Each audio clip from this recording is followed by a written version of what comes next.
بسم الله الرحمن الرحيم. الرحمن علم القرآن، خلق الإنسان علمه البيان. الشمس والقمر بحسبان، والنجم والشجر يسجدان. والسماء رفعها ووضع الميزان، ألا تطغوا في الميزان. وأقيموا الوزن بالقسط ولا تخسروا الميزان.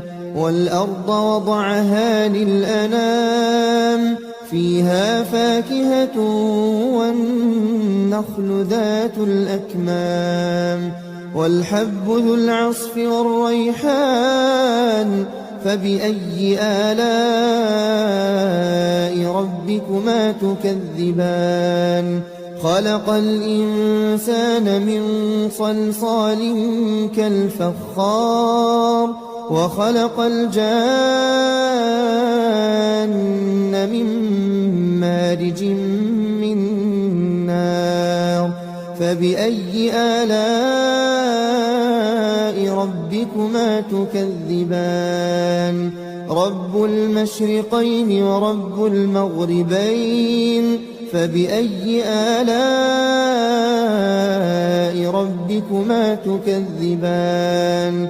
مرج البحرين يلتقيان، بينهما برزخ لا يبغيان. فبأي آلاء ربكما تكذبان.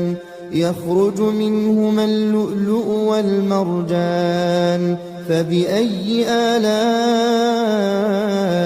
ربكما تكذبان. وله الجوار المنشآت في البحر كالأعلام، فبأي آلاء ربكما تكذبان. كل من عليها فان، ويبقى وجه ربك ذو الجلال والإكرام. فبأي آلاء ربكما تكذبان. يسأله من في السماوات والأرض كل يوم هو في شأن. فبأي آلاء ربكما تكذبان. سنفرغ لكم أيها الثقلان. فبأي آلاء ربكما تكذبان. يا معشر الجن والإنس إن استطعتم أن تنفذوا من أقطار السماوات والأرض فانفذوا، لا تنفذون إلا بسلطان. فبأي آلاء ربكما تكذبان. يرسل عليكما شواظ من نار ونحاس فلا تنتصران. فبأي آلاء ربكما تكذبان. فإذا انشقت السماء فكانت وردة كالدهان. فبأي آلاء ربكما تكذبان. فيومئذ لا يسأل عن ذنبه إنس ولا جان. فبأي آلاء ربكما تكذبان. يعرف المجرمون بسيماهم فيؤخذ بالنواصي والأقدام. فبأي آلاء ربكما تكذبان. هذه جهنم التي يكذب بها المجرمون، يطوفون بينها وبين حميم آن. فبأي آلاء ربكما تكذبان. ولمن خاف مقام ربه جنتان فبأي آلاء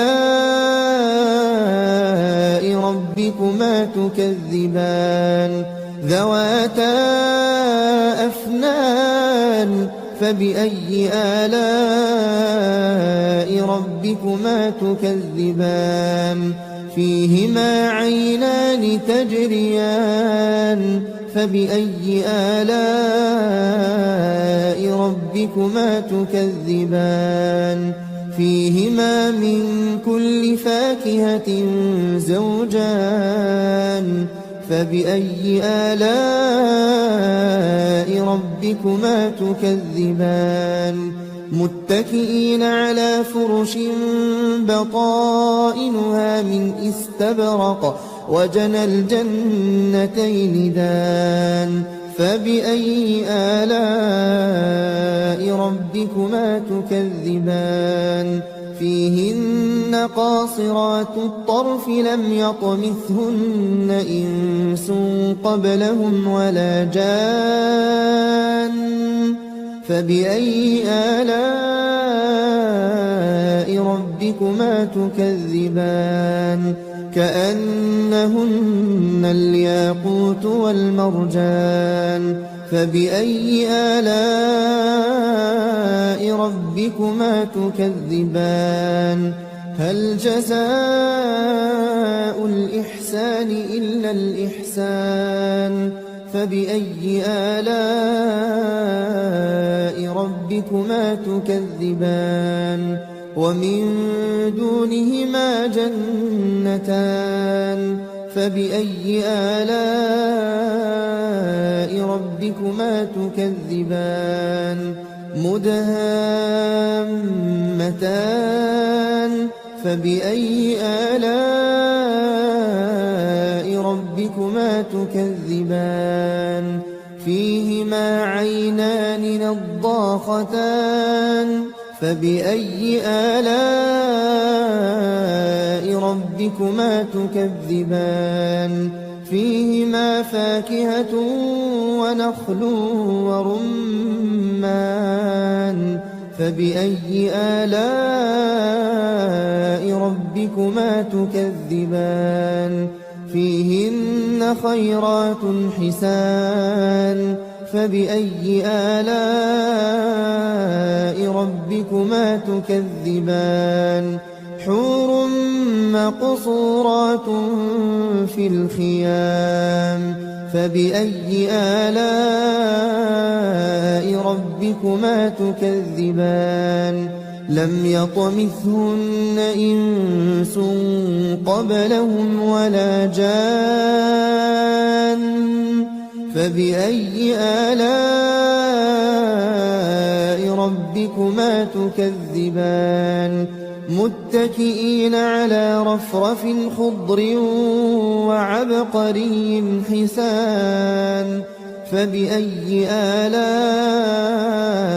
ربكما تكذبان تبارك اسم ربك ذي الجلال والإكرام